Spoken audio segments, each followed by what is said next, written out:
Second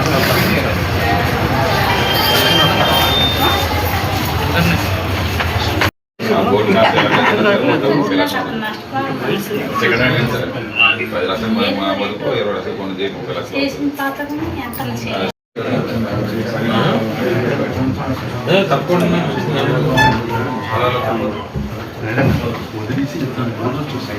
ఇవ్వాలి.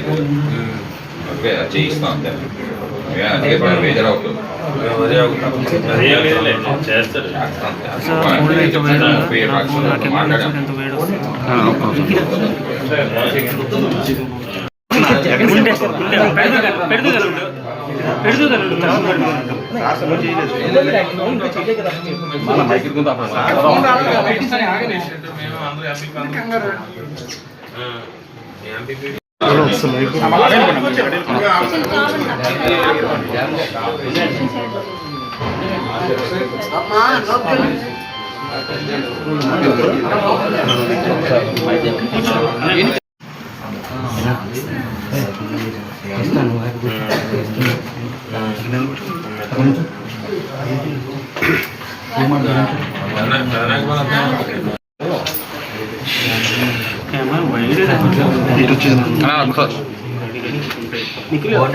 Phone phone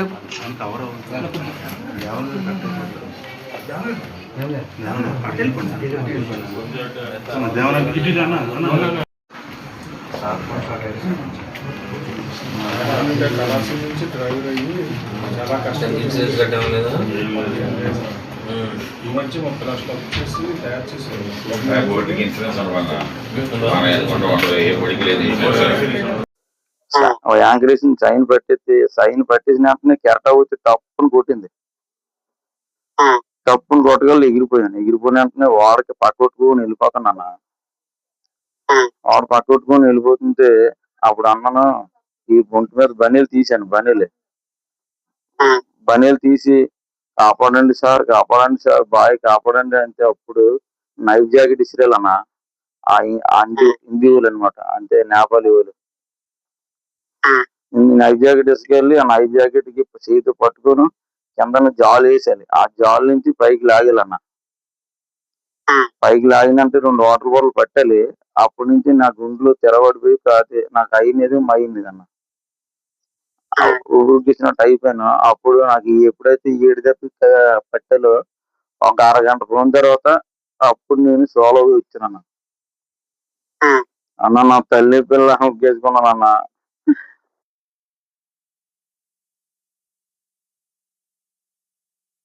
పోయిందన్నా. ఇది అంతులన్నా అదే అంతులన్నా ఏది లేదన్నా. నేను చచ్చిపోతానన్నా నువ్వు రాకపోతే అన్న. ప్రభుత్వం అనే స్పందన ప్రభుత్వం అంటే ఇలాగే చెప్తున్నానన్నా. ప్రభుత్వం అంటే ఎలాగే అంతలు ఇది అశాంతులు భుజ ఏది లేదన్నా. ఇత్తన అంతనాలే ఇది రేపు మాపాతనాలు చంటి పిల్లలతో ఉన్నానన్నా. అప్పులు చేసి చేసుకుని ఈ పిల్లలు 6 మనుషులు చనిపోయాలి. నా కుటుంబాలు ఆ పిల్లల ముఖం చూడాలంటే నేను వెళ్ళలేదన్నా. ఇంటికి వెళ్ళలేదు. తాత నాన్నేడంటే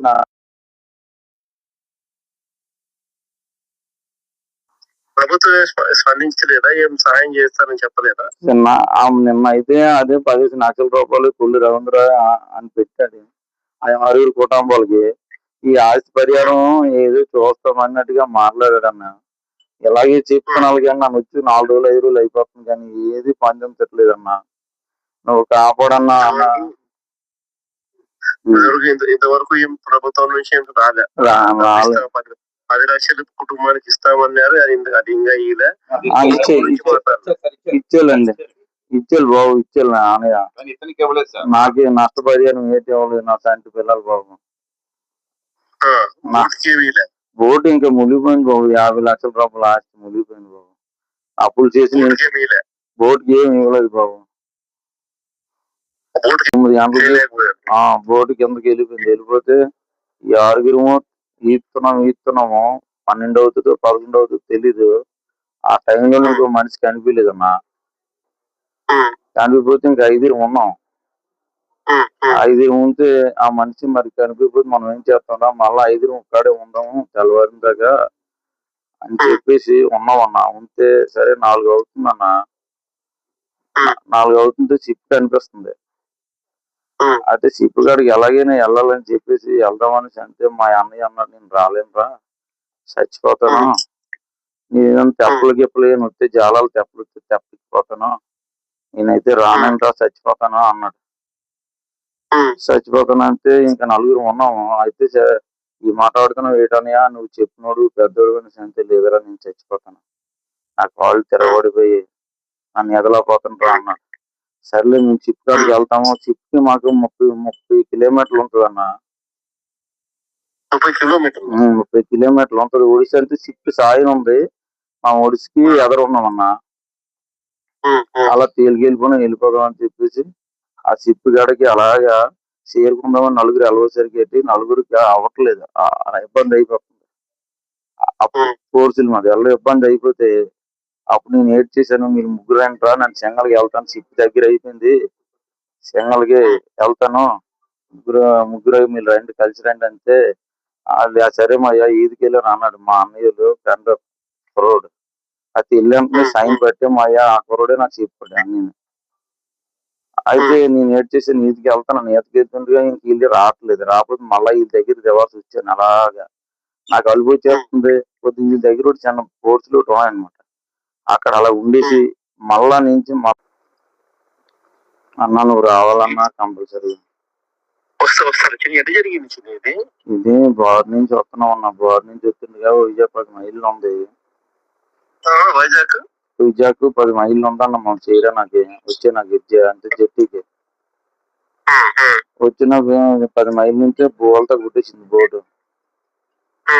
బోల్తా కొట్టేస్తే ఎప్పుడైతే బోల్తా కొట్టేసిందో ఆ తెరబడిపోయిన వెంటనే బొడికి ఎక్కువ మీదన ఎక్కువ బోటు మీద కింద మనిషి ఉండిపోయాను. కింద మనిషి ఉండిపోతే ఇంకా 6 ఉన్నాం. ఇది 7 వెళ్ళాము, 6 ఉన్నాం. 10 మైళ్ళు 10 కిలోమీటర్లు 10 మైళ్ళు అన్న, 10 మైళ్ళు. అయితే ఎప్పుడైతే మనిషి చనిపోయాడో మనిషి కోసం ఎడుతున్నా అన్నయ్య కొడుకు. మా అన్నయ్య కొడుకు చచ్చిపోయాడు, మా అన్నయ్య కొడుకు బాబు నాయన మా అన్నయ్య నేను ఎడుతున్నాను. అక్కడే బోర్డు కింద ఉండిపోయాడు. బోర్డు కింద ఉండిపోతే ఆ బొడికి మీద ఉన్నాం మేము. ఆ తేలుతుంటే బోటు మీద తేలుతుంటే తెరబడుకుని బోటు మీద ఉంటుండగా 9 గంటల వరకు ఉన్నాము 6 బోట్ ఇంకా కిందకి వెళ్ళిపోయింది అన్న. బోట్ లో ఉండగా ఎవరికైనా ఫోన్ చేసే కార్యక్రమం చేసినారా? అవును, చాలా తడిసిపోతే ఫోన్ దొరకదన్నా, పడిపోయింది కంగారులో. మరి బోటు తెరపడిన ఇవన్నీ ఉండవు కదన్నా. అది ఫోన్ లేదు, దొరకలేదు. పత్రికా సోదరులకు ధన్యవాదాలు. ఈరోజు మీ అందరికీ తెలిసిన విషయం, ఒక విషాదకరమైన సంఘటన జరిగింది. ముఖ్యంగా ఎవరైతే ఫిషింగ్ బోట్లో వెళ్తున్న 7 వ్యక్తుల్లో 6 వ్యక్తులు ఆచూకీ గల్లంతైంది. ఒక వ్యక్తి ఆ దేవుడి దయతో చిన్ని కృష్ణ అనే వ్యక్తి ఈరోజు బతికి చిన్న వ్యక్తి బతికి రావడం, మరి వారిని వాళ్ళ హాస్పిటల్లో చేర్చడం, మరి హాస్పిటల్లో వారి ఆరోగ్య పరిస్థితిని పరీక్షించమని, ఆయన పరిశీలించమని, ఆయనకి మనోధైర్యం ఇవ్వమని మరి గౌరవనీయులు వైఎస్ఆర్ పార్టీ జాతీయ అధ్యక్షులు జగన్మోహన్ రెడ్డి గారి ఆదేశాల మేరకు నేను కానీ, నాతో పాటు విశాఖపట్నం జిల్లా అధ్యక్షులు కేకే రాజు గారు, మరి సౌత్ ఇన్ఛార్జ్ అయినట్టు వాసుపల్లి గణేష్ గారు, మరి సోదరుడు దేవన్న గారు, మా ఇన్ఛార్జ్ అప్పారా గారు, అలాగే ముఖ్యంగా వీళ్ళందరూ కూడా ఇందులో 6 వచ్చి విజయనగరం జిల్లా భోగాపురం మండలం ముక్కాం గ్రామం వాస్తవ్యులు, ఒకరు వచ్చి భీమిలి నియోజకవర్గం భీమిలి మండలంలో పెదనాగేపాలెం గ్రామస్తుల్లో ఒకరు. ఈ 7 వ్యక్తుల్లో ఒక్క ముక్కాం గ్రామం వ్యక్తి మాత్రం ఒక్కరే మరి ఆయన బతికి బట్టపెట్టాడు. మరి నాతో పాటు మరి భోగాపురం ఎంపీపీ గారు, ఆ గ్రామ సర్పంచ్ గారు, అలాగే భీమిలి ఎంపీపీ గారు, మేమందరం కూడా ఈరోజు గౌరవ మా నాయకుడు ఆదేశాల మేరకు వచ్చాము. అతనికి కలిసి జరిగిన సంఘటన విషయాలన్నీ కూడా మరి విని, మరి ఏదైతే జగన్మోహన్ రెడ్డి గారు నేరుగా ఆ వ్యక్తితో మాట్లాడి జరిగిన సంఘటన పూర్వపరాలన్నీ తెలుసుకొని ఎలా సంఘటన జరిగింది, ఏ రకంగా ప్రభుత్వం మరి విఫలం చెందిందనే విషయాన్ని వారు గ్రహించారు, ఏ రకంగా ఏ ఇన్సిడెంట్ జరగడం ఎలా జరిగింది, ఏమైంది, ఇవన్నీ కూడా పూర్వపరాలు పరిశీలించారు. అయితే ఇందులో చెప్పాల్సింది ఏంటంటే చాలా అన్యాయం, చాలా విచారకరం. ప్రభుత్వం మత్స్యకారులు తన జీవన విధానాన్ని రోజువారీ వారు బతికే వారి కుటుంబాలని చేసుకునేటప్పుడు వారు ఫిషింగ్కి వెళ్ళేటప్పుడు సుమారుగా 5 రోజులు 6 రోజులు 10 రోజులు కాల పరిమితులు ఉండేటప్పుడు వాతావరణ పరిస్థితులు మారుతూ ఉన్నప్పుడు ప్రభుత్వం ఎప్పటికప్పుడు వారి కుటుంబ సభ్యులకు తెలియజేయడం కానీ లేదా వారు ఎక్కడుంటే వాళ్ళు ట్రాక్ చేయడం కానీ ట్రాక్ చేస్తూ వాళ్ళ తాలూకా ఎప్పటికప్పుడు టైమ్లీ అవర్లీ బేసిస్లో కంప్లీట్గా ఒక వార్ రూమ్ అరేంజ్ చేసుకొని వాళ్ళ గురించి తెలుసుకుంటే ఈ ప్రభుత్వంలో ఇలాంటి సంఘటనలు జరిగే పరిస్థితి కాదు. ఒకవేళ వెంటనే సంఘటన జరిగినా వెంటనే వాళ్ళని రక్షించుకునే పరిస్థితి ఉండేది. ప్రభుత్వం చెప్తా ఉంటుంది మా దగ్గర చాలా టెక్నాలజీ ఉందని, లేదు మేము ఎప్పుడు కూడా ప్రజల తాలూకా బాధ్యతలు చూస్తూ ఉంటామని చెప్పి. కానీ సందర్భం వచ్చినప్పుడు, ఆ సమయం వచ్చినప్పుడు ప్రభుత్వం తాలూకా వైఫల్యం కన్నులు కట్టినట్టు కనబడతా ఉంటుంది. ఇవాళ ఇన్సిడెంట్ సుమారు రాత్రి 10 గంటలకు వారి కుటుంబ సభ్యులకు తెలిసింది. వారి కుటుంబ సభ్యులకు ఎలా తెలిసింది? వారు 6 గంటలకు 7 గంటలకు ఇంటికి వచ్చి చేరుతా ఉన్నారు. కనీసం 3-4 గంటలైనా రాలేకపోయేసరికి వాళ్ళు ఆలోచన చేసి ఏంటి ఇంతవరకు కూడా రీచ్ అవ్వలేదు, ఇంతవరకు రాలేదని చెప్పి వాళ్ళ కుటుంబ సభ్యులే స్థానికంగా ఉన్న పెద్దలకు, స్థానికంగా ఉన్న మా మాజీ పెద్దలకు చెప్తే ఇమీడియట్గా కలెక్టర్ గారు చెప్పడం. కనీసం ఉదయం 10 గంటలు అయితే కానీ రెస్క్యూ ఆపరేషన్ స్టార్ట్ అవ్వలేదు. సుమారు 10 గంటలకి, అప్పటికే 9 గంటలకో 9:30కో పాపం ఎవరైతే ఇవాళ చిన్ని అనే వ్యక్తి ఎలాగైతే ఉన్నదో నేబర్గా ఉన్న ఒక షిప్ వచ్చి అది రెస్క్యూ చేసి తీసుకొచ్చి చెప్పారు. అంటే ఇందులో ఎక్కడ కూడా ప్రభుత్వం తాలూకా బాధ్యతారాహిత్యం, ప్రభుత్వ అధికారుల బాధ్యతారాహిత్యం, వైఫల్యం అన్నీ కనపడతా ఉన్నాయి. సో ఇది ఒక పక్కన పెడితే సరే కాంపన్సేషన్కి వచ్చేసరికి సుమారుగా ఒక వ్యక్తి ప్రాణం, వాళ్ళందరూ కూడా సుమారు 25 సంవత్సరాల లోపు ఉన్న వ్యక్తులు. వాళ్ళకి ఇంకా చాలా సుమారు 100 సంవత్సరాలు 100 సంవత్సరాలు ఏ మనిషి అయినా బతకాలని కోరుకుంటాం. వాళ్ళ సుదీర్ఘమైన భవిష్యత్తు కానీ, వారి పిల్లల భవిష్యత్తు కానీ, కుటుంబ భవిష్యత్తు కానీ ఇవేవి పట్టినట్టు కనీసం విచారించకుండా వాళ్ళ తాలూకా బాధితుల కుటుంబాలతో ఎవరో కూడా సమాసం కాకుండా కేవలం మంత్రి గారు వచ్చి ఓ 10 లక్షల రూపాయలు రెస్క్యూ ఆపరేషన్ క్లోజ్ చేస్తాం, మాకు ఎక్కడ ఐడెంటిఫై కాలేదని చెప్పి ఓ 15 లక్షల రూపాయలు ఇచ్చేసి వాళ్ళు వెళ్ళిపోయారు. అంతే. ఇది ప్రభుత్వం తాలూకా విధానం. అంతేగాని ఇవాళ బాధితుడు ఎవరైతే బోటు ఓనర్, బోటుగా డ్రైవర్ ఉన్నాడో అతను ఉన్నాడు, కృష్ణ చిన్ని ఎలా వేయాడో అతని దగ్గరికి వెళ్ళి ప్రభుత్వం నీకు ఎలా జరిగింది, నీకు సంఘటన పట్ల లేదా నీ బోట్ పట్ల నీకు బాధితుని నీ కుటుంబాన్ని ఆదుకుంటాను ఎక్కడా కూడా లేదు. ఇది ఇవాళ ప్రభుత్వం తాలూకా పరిస్థితి. కాబట్టి ఇవాళ జగన్మోహన్ రెడ్డి గారు పూర్తిగా పరిస్థితులన్నీ విన్నారు, వారు తెలుసుకున్నారు. ఖచ్చితంగా వారు చెప్పారు ఒకటే మాట, 3-4 రోజుల్లో ప్రభుత్వానికి మనం చెప్దాం, ఖచ్చితంగా మీరు వెళ్ళి అధికారులు తెలియజేయండి. నేను కూడా ప్రతిపక్ష పార్టీగా బాధ్యతగా వారి తరఫున ఈ ప్రభుత్వం మీద ఒత్తిడి తెద్దాం. తప్పనే కాదంటే తప్పకుండా వచ్చి మరి వారి కుటుంబాలను కూడా పరామర్శించి వారికి నైతిక ధైర్యాన్ని వారికి ఓదార్పు చేద్దామని చెప్పి మరి వారు చెప్పడం, మరి ఆ విషయాన్ని కూడా వారు నేరుగా వారికే చెప్పారు. కాబట్టి ఇవాళ ఆ పేషెంట్ కూడా మేము పరామర్శ చేసి వచ్చాము. ఇది ఇవాళ ఈ ప్రభుత్వం తాలూకా వైఫల్యం. మీడియా మిత్రులందరికీ నమస్కారం. మనందరికీ కూడా తెలిసిందే, గత 6 రోజులుగా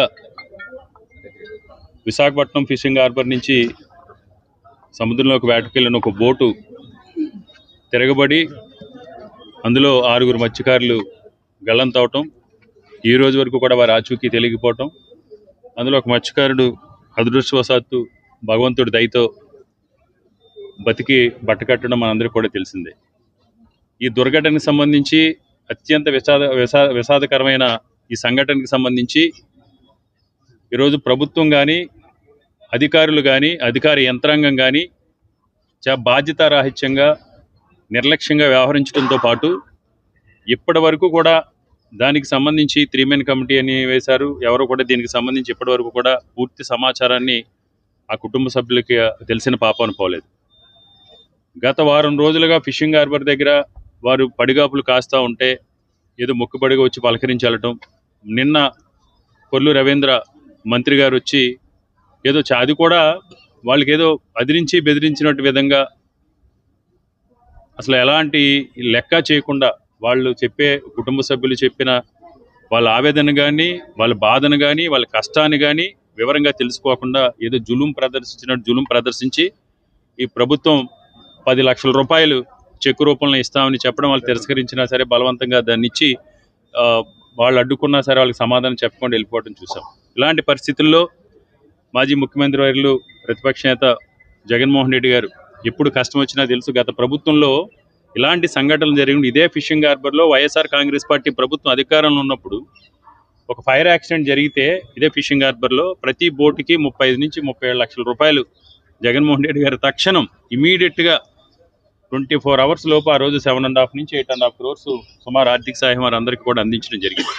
కానీ ఈరోజు ఈ ప్రభుత్వం ఇంత దుర్ఘటన జరిగినా బాధితుడికి సంబంధించి కానీ, భవిష్యత్తులో వాళ్ళకి ఏం చేస్తామని కానీ, ఏదైతే బోటు ప్రమాదానికి సంబంధించి బోటు ఏం చేస్తామని కూడా ఇప్పటివరకు కూడా ప్రభుత్వం ఎక్కడ ప్రకటించిన పాప అనుకోలేదు. జగన్మోహన్ రెడ్డి గారి ఆదేశాల మేరకు ఈరోజు వాసుపల్లి మాజీ శాసనసభ్యులు దక్షిణ నియోజకవర్గ సమన్వయత వాసుపల్లి గణేష్ కుమార్ గారు, విజయనగరం జిల్లా పరిషత్ చైర్మన్, విజయనగరం జిల్లా వైఎస్ఆర్ కాంగ్రెస్ పార్టీ అధ్యక్షులు చిన్నశ్రేణి గారిని, అదేవిధంగా మా సమన్వయకర్తలు దేవన్ రెడ్డి గారు, ముల్లప్పారావు గారు అందరినీ కలిసి ఈరోజు జగన్మోహన్ రెడ్డి గారు ఎవరైతే బతికి బట్టగడ్డ బాధితుడు చిన్న ఉన్నాడో చిన్న దగ్గరికి కిమ్స్ హాస్పిటల్ దగ్గరికి వెళ్ళమని జగన్మోహన్ రెడ్డి గారు ఆదేశించడం జరిగింది. ఇప్పుడే జగన్మోహన్ రెడ్డి గారు కూడా చిన్నతో జరిగిన సంఘటన గురించి ఏ విధంగా ప్రమాదం జరిగింది, మీరు ఏ విధంగా నష్టపోయారని అతను కూడా మాట్లాడి అతనిలో మనోధైర్యాన్ని నింపి అతను ఓదార్చి జగన్మోహన్ రెడ్డి గారు ఇప్పుడు చిన్నతో కూడా మాట్లాడటం జరిగింది. జగన్మోహన్ రెడ్డి గారు కూడా తప్పకుండా నేను వస్తాను, ఏదైతే బాధితులు ఉన్నారో మీకు అండగా నేను నిలబడతాను, నిలబడి మీ పక్షాన పోరాటం చేసి ప్రభుత్వంపై ఒత్తిడి చేసి మీకు ఏ విధంగా లబ్ధి చేకూర్చాలి, మీ విధంగా మిమ్మల్ని ఏ విధంగా చేతునేవాలి, ఏ విధంగా ఆదుకోవాలని ఆదుకుంటామని కూడా జగన్మోహన్ రెడ్డి గారికి చెప్పడం జరిగింది. రేపు జగన్మోహన్ రెడ్డి గారు మేము కూడా ఒకసారి కలెక్టర్ గారితో సంబంధిత ఏంటి ఈ పరిస్థితులు ఏంటి అనేది మేమందరం కూడా వెళ్ళి మేము తెలుసుకున్న తర్వాత జగన్మోహన్ రెడ్డి గారు తప్పకుండా వాళ్ళు పరామర్శించడానికి వస్తామని కూడా చెప్పడం జరిగింది. సోషల్ మీడియాలకే తప్ప పరిమితం అవుతున్నారు తప్ప ఎక్కడా కూడా ప్రభుత్వం పేదల పట్ల కానీ పేదల తల సంక్షేమం పట్ల కానీ ఎక్కడా కూడా చూసే పరిస్థితి లేదు. కాబట్టి చాలా దురదృష్టకరం. ఏది ఏమైనప్పటికీ కూడా వైఎస్ఆర్ పార్టీ ఖచ్చితంగా వారి బాధిత కుటుంబాల పక్షాన ఖచ్చితంగా ఈ ప్రభుత్వం మీద ఒత్తిడి తీసుకొస్తాం, ఖచ్చితంగా పోరాడతాం, ఖచ్చితంగా బాధితులకు న్యాయం జరిగే వరకు కూడా ఎట్టి పరిస్థితులుగా వైఎస్ఆర్ పార్టీ వెనుకుంటుంది, బాధితుల కుటుంబాలకు వెనుకుంటుందని చెప్పి మీ ద్వారా తెలియజేస్తా ఉన్నాను.